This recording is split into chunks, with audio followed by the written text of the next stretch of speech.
What's up guys, Thomas here, and in today's video we're going to be breaking down a video that I saw a couple months ago but I just couldn't really get to it. It was from the creator named Zay Lewis, where he was talking about how the suburbs fetishize what they perceive as hood culture, what they perceive as the hood. I want you guys to make one thing very clear in your head before I even get to this video. Please understand that I'm not giving you guys a Spark Notes summary of this video. I'm not breaking down the entire video and telling you guys what he's saying. He said that, y'all can go watch his video, it's very important, so go do that before or after watching my video. I'm just breaking down bits and pieces that I thought were really significant because I wanted to make my own video, and that was the premise of my video, to break down those significant terms that were mentioned. And then the way this is going to work is that I'm going to play the clip, and then I'm going to react to it, and then I'm going to play a clip, and I'm going to react to it. Hopefully it's not boring. Hopefully y'all understand and it flows well, but if it doesn't, my apologies. My first time doing this. Suburban kids, white, black, and other, I think pantomime and fetishize what they perceive to be quote-unquote hood shit. So I'm gonna stop right there just to break down the two terms, fetishize and pantomime. I think those are terms that we have heard before, but sometimes they have so many different definitions that we don't really understand which one to actually place there. So to fetishize something is to devote an extreme amount of interest and infatuation with something. It is to grow an obsession with it. So you are obsessed with what you perceive as hood shit. And pantomime can be used interchangeably with the word mime, and we all know miming is,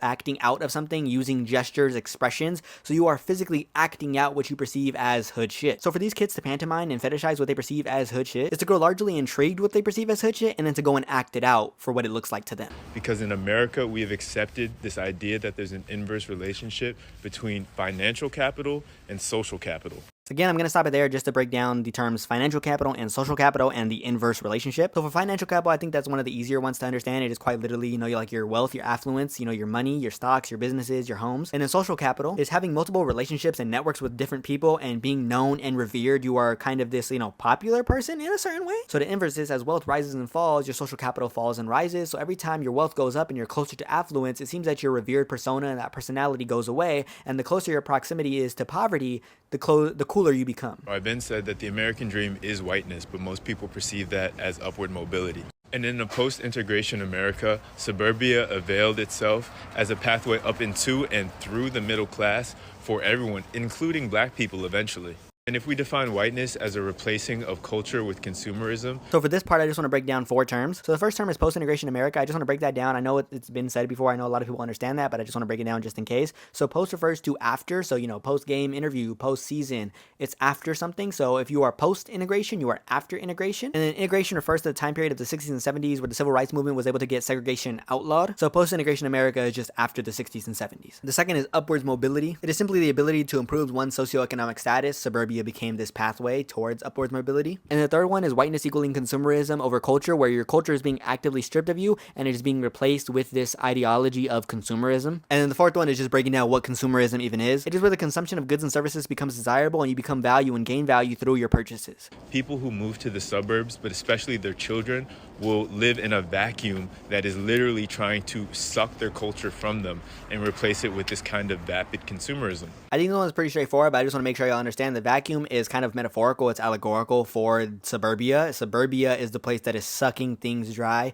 It is cleaning up things and removing stuff. So vicariously experiencing what they are being actively stripped of, that is to say a well-defined culture, is the way that they satiate this hunger. They use the word vicariously, so I just want to break down what that means. Vicarious is to experience something through others. So I don't know if you've ever heard of vicarious trauma. I know a lot of oral historians get vicarious trauma when they are interviewing, and just the people that they have are just telling so many saddening stories that it does affect them. And so for these people in suburbs, they feed their hunger for culture that they've been stripped of through others. They vicariously get culture through others. Because the filters of upward mobility are largely about respectability politics. And as you quote-unquote go up, these filters are meant to constrain you. Respectability politics simply refers to the idea that members of marginalized communities deliberately push away controversial aspects of their identity and conform more closely to societal standards. So what's being framed is that the pathway towards upwards mobility is assimilation. And if you guys have never heard of assimilation simply refers to adopting the language, culture, and norms of a dominant group, completely removing your culture and then absorbing and integrating into another. So you train your cultural idiosyncrasies, in some cases things that have been in your bloodline for millennia,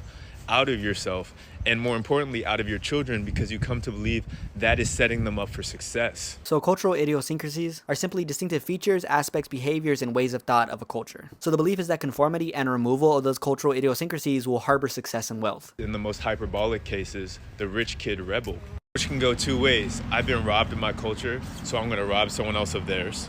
Or I'm going to make my culture pure rage and irreverence, which to me explains why a group like Nirvana and a group like NWA would both do so well with suburban populations. And then that's the end of the video. I just kind of wanted to wrap it all together and hope you guys can paint a little bit of your own picture. And again, go watch his own video. Lastly, for my commentary, I just want to say two things, or three if you count it as three. The first one is that when I'm breaking down this video, I wasn't trying to premise it as a video as a criticism towards Zay. He's a highly educated human being, and I expect the language and his videos to play as such. My point of the video is to simply translate these videos and to format them in ways that are more palatable and accessible to general audiences that care about these matters, but just might not quite understand the language that is so present within these spaces. Secondly, if you really count that, I'm just kind of piggybacking off the first point. I really enjoyed making this video, and I really hope that all of my mutuals, anybody that watches it, critically engages with both videos, not just mine, to truly get a better understanding of the languages and the concepts that are being discussed. Don't just watch my video, understand the broken down version. Go watch that video as well. The same language that Zay masterfully utilizes within his videos is the same language that people in power will use to exclude you out of spaces that you belong in. So please understand the language as well. Don't just understand the dumbed down version of them. Embrace knowledge and education, especially in these times. Spread your personal wealth, and please refuse marginalization at every chance you get. Again, don't just watch my video.